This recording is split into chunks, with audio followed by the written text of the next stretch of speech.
Hey, welcome back guys, and today we're going to be talking about pets. Now we're going to be talking about basically everything you need to know, the best pet skills, how you guys want to upgrade and synthesize your pets, and what pet skill combinations you are going to want. So we're first going to talk about how you guys actually can upgrade and how you guys want to upgrade your pets. Now it's very similar to units and characters and heroes, except the max for pets will be at 5 stars. The importance of leveling pets is that it will allow them to hold more skills, up to 3, and also repeat battle for more battles, and also increase the cap of their affinity. Now you can think of affinity kind of like awakenings, and by actually increasing affinity here, you'll actually see that you will get your skill effect that you have tied to your character actually boosted up to a higher percentage or a higher number, depending on what the skill is. So, 1-star pets guys, they can hold 1 skill, and they can repeat battle if they're battle pets, up to 5 times. 2-star pets, they can hold 2 skills and repeat battle up to 10 times. 3-star pets, I don't have a 3-star pet right now, but you will see that 3-star pets can also battle 15 times and hold the same amount as 2 stars, 2 skills. So if you want to get to 3 skills, you need to get to 4 stars and 5-star pets, and that's how you get these pets that can hold all 3 of the skills, the max. And 4-star pets can repeat battle 20 times, and 5-star pets, the max will be able to repeat battle basically 30 times. And yeah, you definitely want to make sure you get to at least 4 stars for your pets, because that's how you unlock all your skills, and very, very important for your battle pets. Now, these skills, like I said, can be upgraded through affinity, and the way you upgrade affinity here is going to be by using stigma and toys. Toys you can buy from the pet shop, which I highly recommend actually using. If you guys don't know, the pet shop here, there's going to be a few things you want to buy. You want to buy these pet adoption tickets if you have the gold to spare. If not, you can wait until you progress more into the game and have more gold stockpiled up. But eventually you will want to buy these every single week. These for Skystones mostly going to be for whales, or if you're rushing for pets. I kind of want to stay away from these for the most part. And then the normal food and the toys, you want to make sure you buy these for your stigma and your silver transmit stones, because you're going to need a lot to actually max out your pets, and you're going to see that it's really important to do it so you get the maximum benefit from your pets, because pets are very, very good. Keep in mind though guys, when you're upgrading your pets, notice how all my pets that I have locked here are all SSS skills. So the reason why I actually have them all at SSS is because I had to actually find these all at the base. So when you're summoning, you'll notice that you can actually, or adopting pets rather, you can see that pets will actually have, what's it called?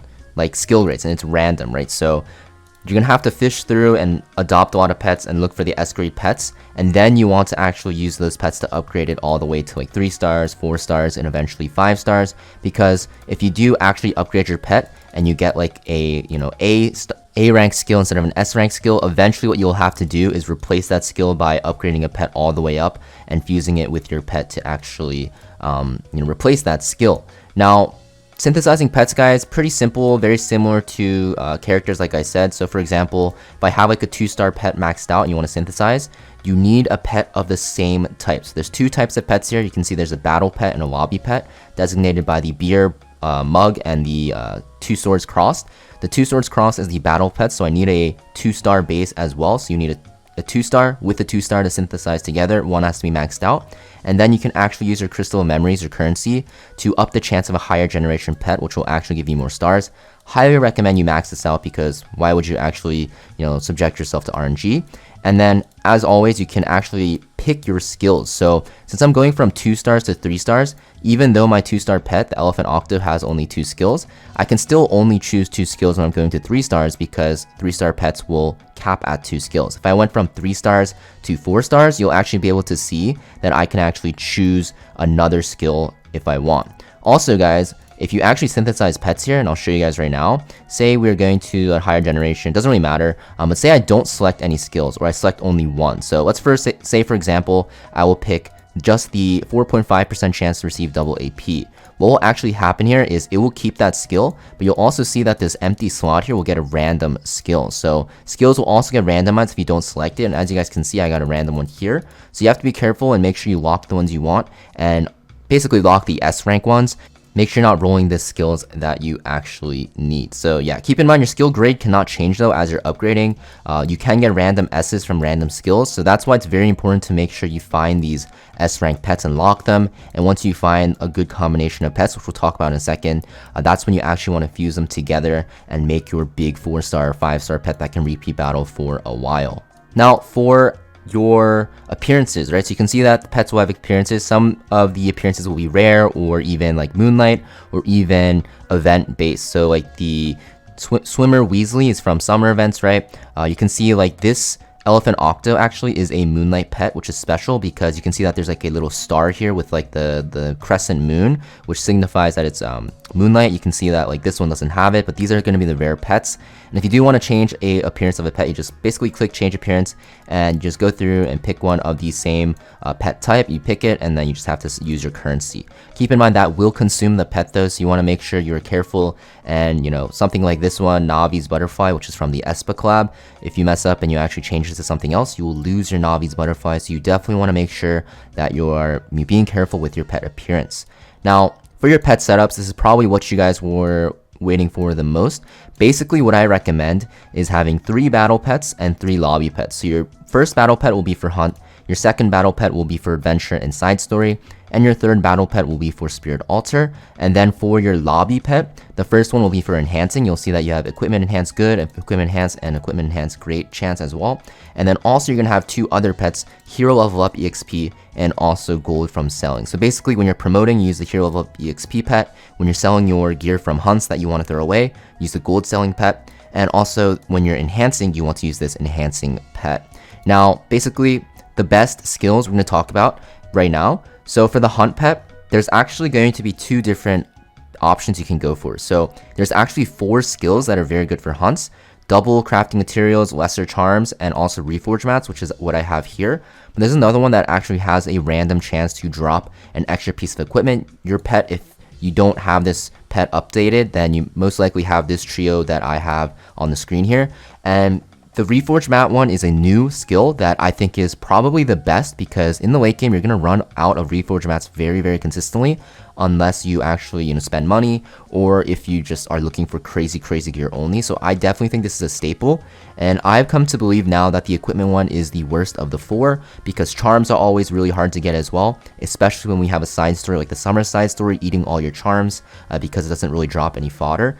And the crafting mats are actually better now ever since the Steel Workshop added the epic crafts in, because the more you craft, the more you can actually get more epic gear. So the random piece of gear can even be like a blue gear or a purple gear. So I highly recommend not using it and trying to aim for the Reforged Mats, the Lesser Charm, and the double crafting mats. Now the extra equipment's not terrible, so if you can't find the Reforged Mats one, you can use it, but this is what I recommend and this is what I think is best in slot. But the extra piece of equipment is fine as well. Now looking for adventure, pretty simple. You want event currency, you want double AP chance and a random catalyst. There's nothing else for adventure and science story, you just get all these 3. For the runes, you get the epic rune chance, the greater rune chance, and common rune chance. This is extremely good for rune farming. Definitely want to make sure you get this as well, and you really want to make sure that you actually get this combination, because there's no other skills for spirit altar as well. For your lobby pet, for equipment enhancing, you want the good success, the regular, just enhance EXP, and then great success chance. Good and great is like when you get that extra EXP when you enhance. And you also want the hero level up and also the gold earned from selling equipment. You're going to notice that I actually don't have these maxed out or leveled up at all, because even though I am missing out on some skill effect bonuses from having the affinity levels up, honestly, the gold is not really a problem for me. Usually I'm at like 100 mil gold all the time, so it doesn't really matter. And stigma is not really hard to get, to be honest, if you're farming through adventure and even like hunts. So hero level up is not that bad either. You get a lot of penguins as well, but you definitely want to make sure you have the equipment enhances up, because this is basically giving you extra charms in the long run, because you're using less charms to upgrade your gear. Now, the only one I really recommend 5-starring the most is going to be your hunt pet, because you will be using it the most. But obviously you do want to make sure you 5-star your other pets eventually. It does take a long time though, so it will probably be a grind. But first and foremost, you definitely want to make sure you get all of your pets to 4-star first, to make sure they hold all these 3 skills, because at 4 stars, that's when you start holding 3 skills. And then after that, you want to 5-star your battle pets, so like hunt first, then probably adventure, and then probably your rune pets. So yeah, pretty much it for what you guys need to know for pets and pet skills. If I missed out on anything, let me know in the comments down below. And if you guys found this video helpful, as always, make sure you guys leave a like and comment, and also consider subscribing because it will help me out a lot, and you'll also get updates when I have guides like this drop. Thanks for watching, guys, and I'll see you guys next time.